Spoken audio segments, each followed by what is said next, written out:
Very good morning, children. Let us continue our lesson.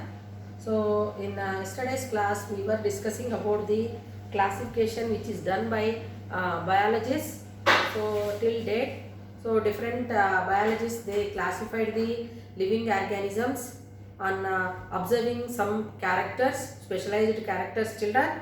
So, let us recall this table what you learned in the previous class. So, Linnaeus in 1735 he classified all the living organisms observing the similar characters and dissimilar characters. So, what are those two characters he observed and what are the two groups or two kingdoms given by Linnaeus means? So, one is said to be Animalia and the other one is Plantae. Okay, Vegetabilia and Plant Animalia. So, Vegetabilia means what? It is going to that kingdom Vegetabilia was explaining about the all the types of plants which we come across. Okay, then Animalia it is going to explain you about the all the organisms which come under animals. Okay, but here Linnaeus gave a binomial nomenclature giving all organisms with the scientific names having two words. One represents the first word represents the genus and other one represents the species. So like that two words present in the name of naming of that organism. So that organisms were that system of classification it is mentioned by Linnaeus is called as binomial nomenclature. Okay, so he gave other system of classification which contains the different words like genus, species, family, order, then class, phyla, finally kingdom like. Is it clear to you? So all these words, technical terms were introduced by Linnaeus. So what are those, children? Genus, species, genus,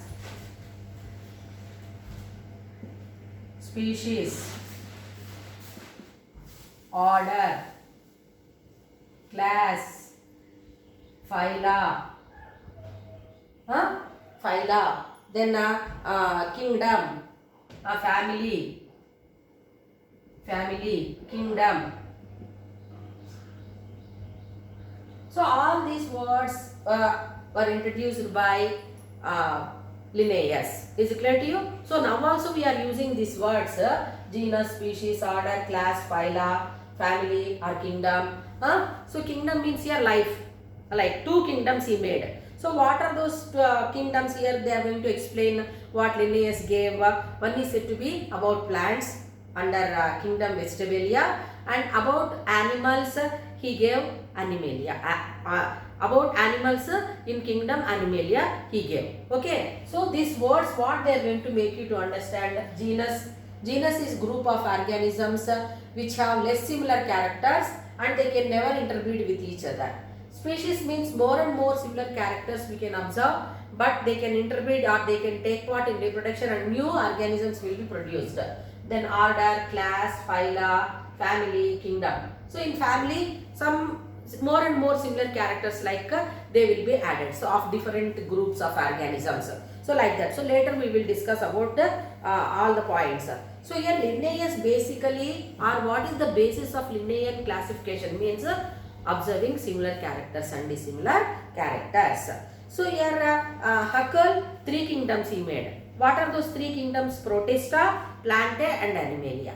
So another kingdom is added to the Linnaeus classification. What is that? Protista. So in Protista he introduced the microscopic organisms like in three kingdom classification given by Haeckel. Then Chatana he gave only two empires in his classification. One is prokaryota and other eukaryota. So prokaryota means what? Organisms which does not have nucleus, and eukaryota means which have nucleus, like he has taken like that. Then Copeland in 1938 four kingdom classification. Still here in prokaryotes Monera separate group he made, and Protista separate group he made, and Plantae and Animalia they were as it is. Then Whitaker classification it is now what is that? It taken over the classifications given by earlier scientists. So Whittaker made 5 kingdom classification. One is Monera, then Protista, Plantae, Fungi and Animalia. So here Monera, Protista, Fungi, if we observe, they are said to be, he has classified that living organisms on the basis of different microscopic organisms are also were taken into consideration, which have nucleus or which does not have nucleus. So all that points have been taken into consideration. Then Ocetal in 1990 he made 3 kingdom. All bacteria were kept in one group. Then Archaea, all plant group it is kept in one group, and Eukarya.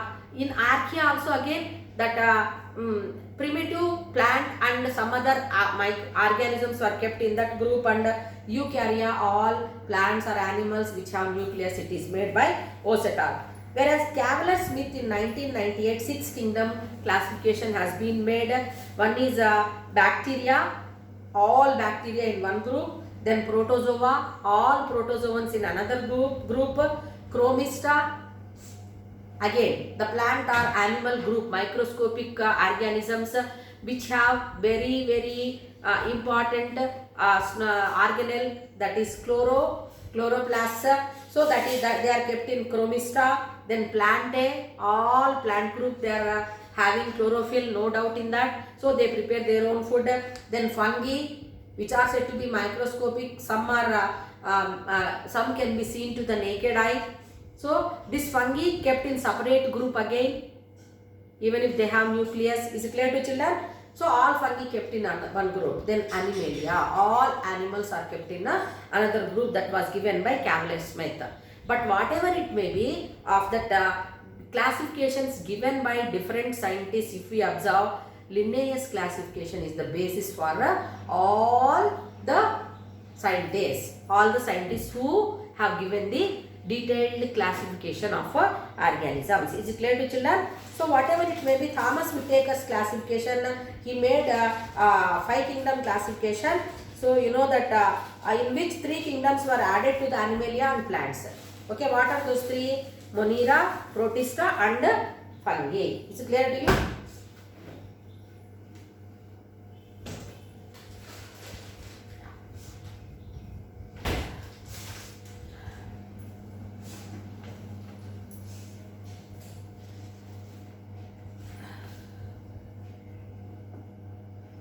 So here you have to observe some words, children.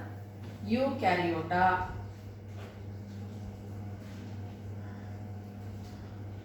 prokaryota.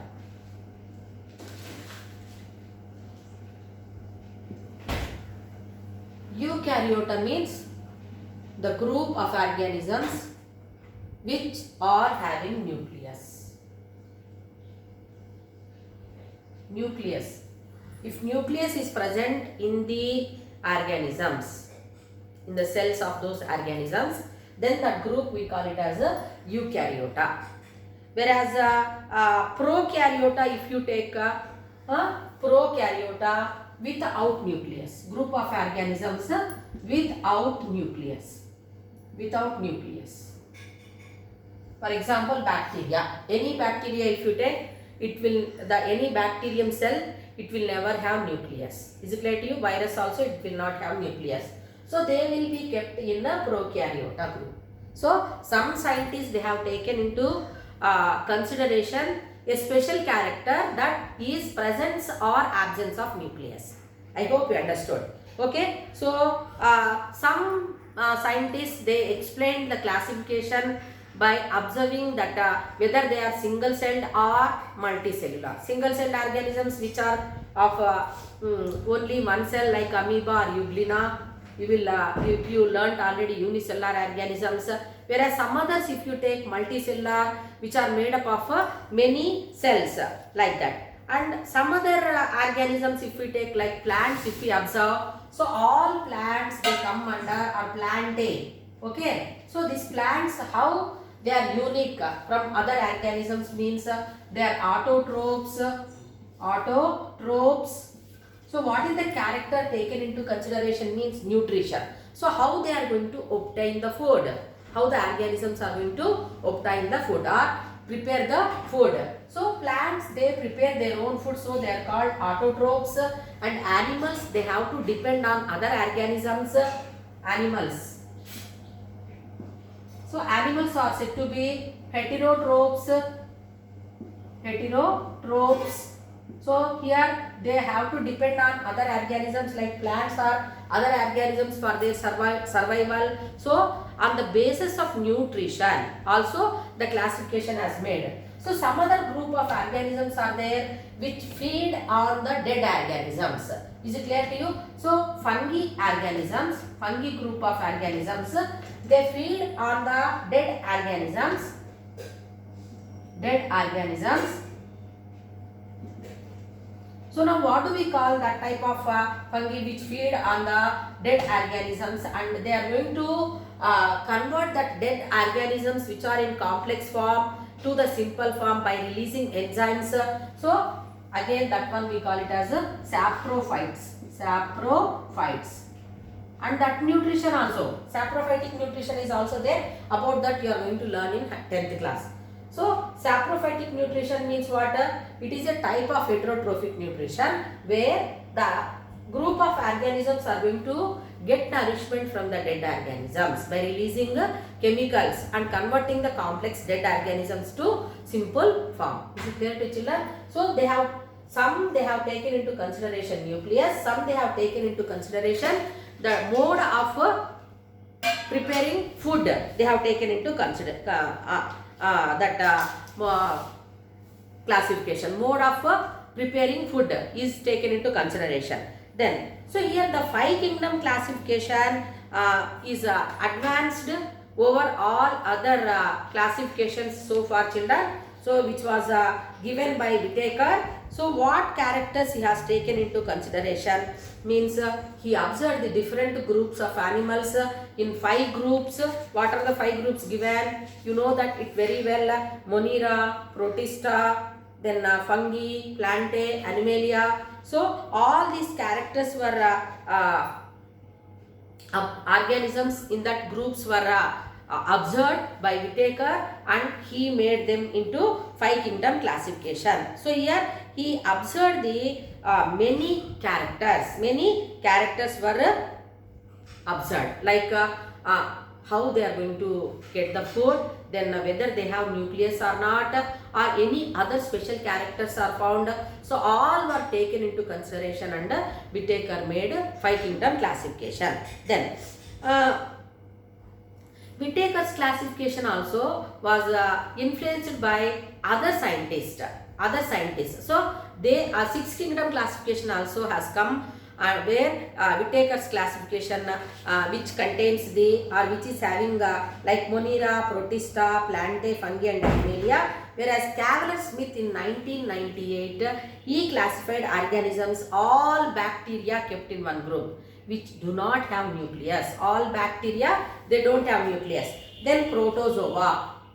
Okay, so even Protista, if we have Monera, Protista, if we see that protozoans are also were added earlier class. So protozoa means first formed moving animal group will come under that protozoa. Is it clear to you?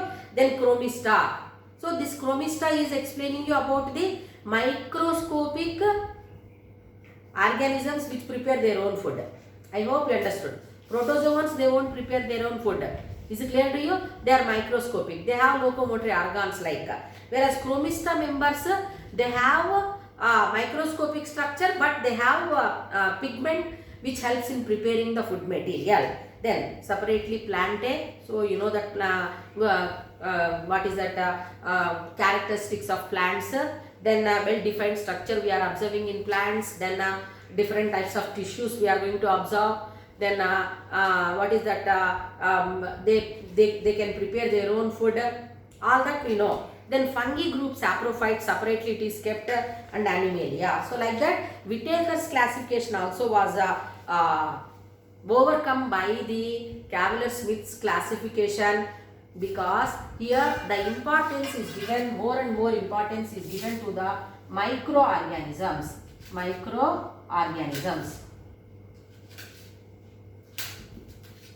So which you learned in 8th class microbial world, where you learned about bacteria, fungi, virus, microarthropods.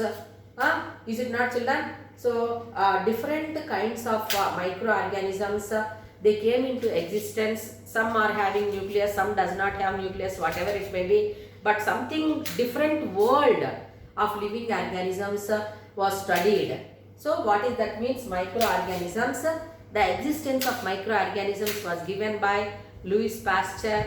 Leeuwenhoek studied about microorganisms. Then Louis Pasteur gave the study of bacteria. Is it clear to children? So when that million species of are there of microorganisms, they also must be given importance like other organisms. So like that here, these microbiologists are much aware of the structure, then how they live, how they are going to collect the food, then whether they have nucleus or not. All the characters have been taken into consideration, and this the 6 group classification was came into existence, which was given by Cavalier Smith. Bacteria, protozoa, chromista, then plantae, fungi and animalia. Is it clear to children? So here also prokaryotes and eukaryotes, if we can observe in this classifications also. Apart from that, here the where is that nucleus present, genetic material is present. Okay, so where the exactly nucleus, membrane bound nucleus is present or not is taken into consideration. So if membrane bound nucleus is there in the organisms,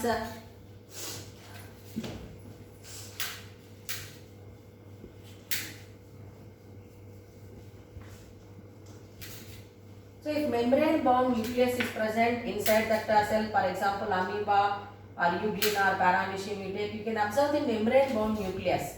Is it not? So they are called as a eukaryote. They come under eukaryotes. True nucleus if it is present.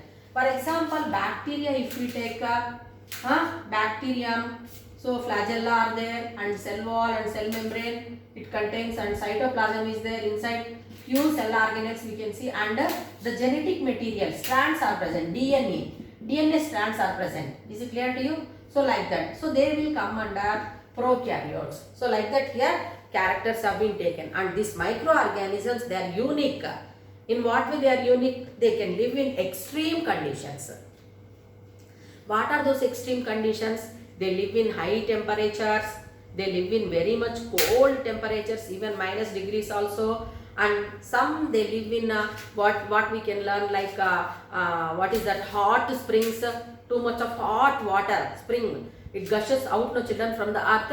So in such hot water conditions are also they are going to live. Then what is that, some they live in water, some they live in air, or some they live in body of other organisms, like that. So that much vast knowledge is given to the microorganisms. Is it clear to children? Then so other modifications have been made because of the like a 6 kingdom classification given by what is the Cavalier Smith was given after studying about the importance of microorganisms on the basis of presence or absence of nucleus, and how do they live, where do they live, how do they collect nutrients, all that has been explained. Is it clear to children? Then coming to the next point here, all the organisms, whatever it may be, whether unicellular or multicellular organisms are present day, whatever the organisms which we are observing, vertebrates or invertebrates,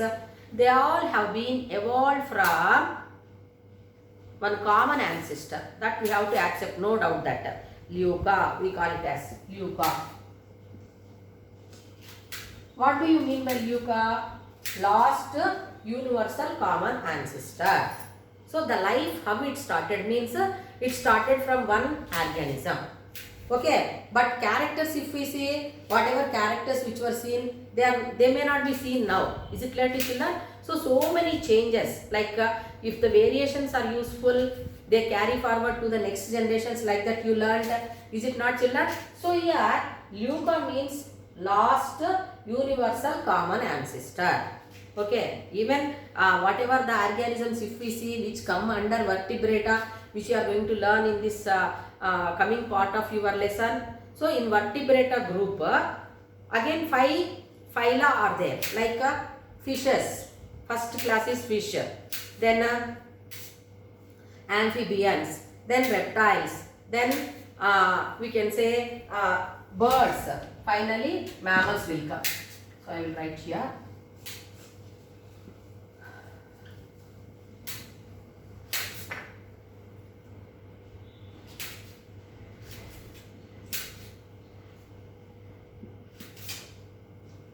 So first one is a fish, next amphibians, amphibia, reptiles or reptilia,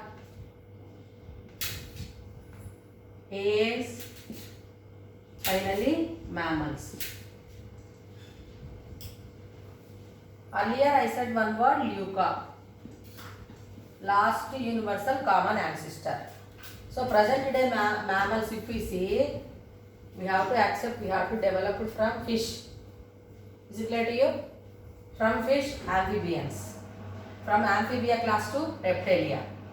From reptilia class to birds. This mammals. So one bird which was which was studied as fossil, Archaeopteryx. So Archaeopteryx was a bird which is a fossil now, which is there in Birla Planetarium of our Hyderabad city. So it is showing the characteristics of reptiles, that is snakes, as well as birds. What we can understand with that, evolution process has been carried out. So evolution means what?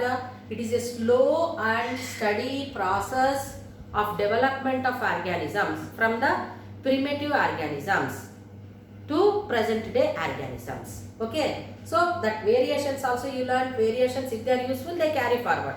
If they are not useful, they are going to be perishing, which results in the formation of new species of organisms like that. So like that it is happening. So the connecting links of the organisms, when we study about them, then we come to know that how the evolution of organisms has been carried among the organisms, and how we all have been evolved from last universal common ancestors. That also we can learn. So then next one here, so each representing a domain, then 3 domains, archaea, bacteria and eukarya, like classification was given by us. Then archaea and bacteria are said to be prokaryotes, they do not have nucleus, whereas eukaryota is having a nucleus, well defined structure we can observe in that. Is it clear to you, children? So like that. So then eukarya and eukaryotic cells are cells having a membrane bound nucleus, like that. Here the classification has been given by Post et al., then Cavalier, Smith, whatever it may be. But the basis for classifying living organisms, observing similar characters and dissimilar characters, was first time given by Carolus von Linnaeus. Is it clear to you? So he is called as the father of classification, father of taxonomy. Taxonomy is a branch of biology where you are learning about the grouping of organisms.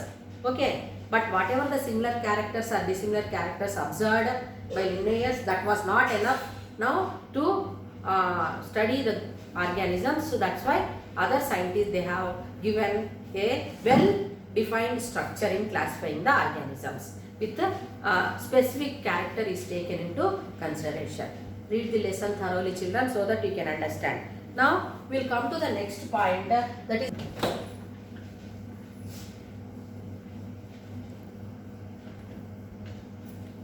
so till now how the grouping of organisms has been learned by you. So now let us learn the hierarchy of classification.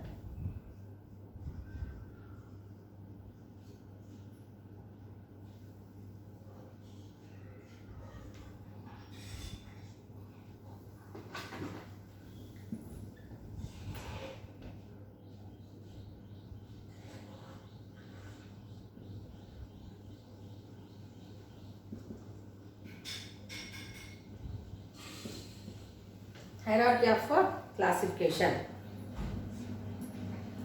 So here classification, how it started means you know it very well. It starts the classification, that grouping of organisms. It start living organisms.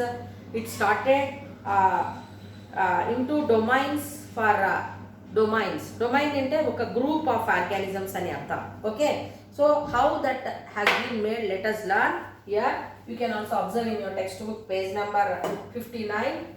So hierarchy of classification, it will come for your exam 4 marks question, like all living organisms. Then they are divided into domains. Then kingdom, phylum,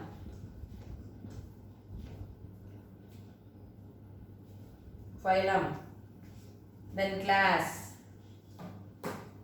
order, family, genus,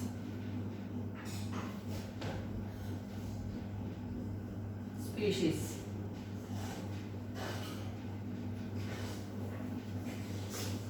So here different names you are coming across. Life, the organisms with life, all the organisms. So they are divided into domains. So as a whole, to study about life, it is difficult, no? So we have grouped them. Is it clear to you? Domains. Then kingdoms, phylum. Phyla is a plural. Then classes, plural. Orders. Then family, which family they belong. Then genus, species. So already you learned about genus and species of organisms. So examples we can take here, genus and species. So which family that organisms belong. Then how many orders are there in that family. Then classes are there. Phylum, how many phyla are there in that kingdom. Plant kingdom or animal kingdom or Monera kingdom or Protista kingdom, like that. Is it clear to children? Then domains. Okay, so all these will make you to understand about the grouping of organisms, observing similar characters and dissimilar characters, children. So in that way you learn about the classification. So this is very important. Life, domains, kingdom, phylum, class, order, family, genus and species. So species means, that is the word which is making you to understand about the organisms which have more and more similar characters. More similar characters we can observe, and they can interbreed with each other. Okay. For example, if you take a cat, cheetah, then tiger, all these they are actually species of a big cat family actually. Is it clear to children? So more and more similar characters we are going to observe. Is it not? So if we allow them to any one of these, but there are different species actually in that family. Is it clear to you? So that group of organisms, if we allow them to take part in reproduction, then new species of organisms we can get. Have you followed? So that one is called as here species. Genus means group of living organisms with more and more dissimilar characters, which can never interbreed with each other. So what best example I can give you? So cat family I said once now. Okay. Now if you take dog family, let us take dog family. So dogs, wolf, jackal, hyena, all these are belonging to one family actually. Okay. So different species in that family. Have you followed? So we cannot allow that group of organisms to allow to take part in reproduction. What is that? The dogs and the cats, they are not allowed to take part in reproduction. I hope you understood. For example, different species of mangoes you are observing, like Dashahari, Totapuri or Nilisha or Rasalu, like that. So these plants you can interbreed because they belong to one Mangifera indica only. Is it clear to you? So that mango plants only we are going to take part in vegetative propagation, grafting, so we can get other new variety of plant. I hope you understood. Is it clear? Suppose if mango plant, if you take and if you graft with any other family plant like what is that neem plant or coconut plant, we cannot get the new plants again. Is it clear to you? So here we have to find out that difference. Is it clear to you? So here species means the organisms with more and more similar characters. So cat, then what is the tiger, cheetah, hyena. We can observe more and more similar characters with less dissimilar characters. Is it not? Whereas genus means they are living organisms only, like a group of living organisms only. Like what I said, all the cat family members, then dog family members or monkey family members. So they are particular genus they belong. So we observe there more and more dissimilar characters. Like monkeys can never be interbreed with dogs. Is it clear to you? I hope you understood. So like that one is called a genus. Then family, again that more and more similar characters, the organisms which are having, they can kept in one family. Then order, which order they belong, like class, phylum, kingdom, whether they belong to plant kingdom or animal kingdom or fungi or bacteria or other one archaea, like that you can take. Finally domains. Is it clear to children? So like that here this classification is given. So in tomorrow's class we are going to learn about the classification given by Whittaker only. So like about Monera, Protista, then fungi, then Plantae, Animalia separately, taking some examples. Thank you.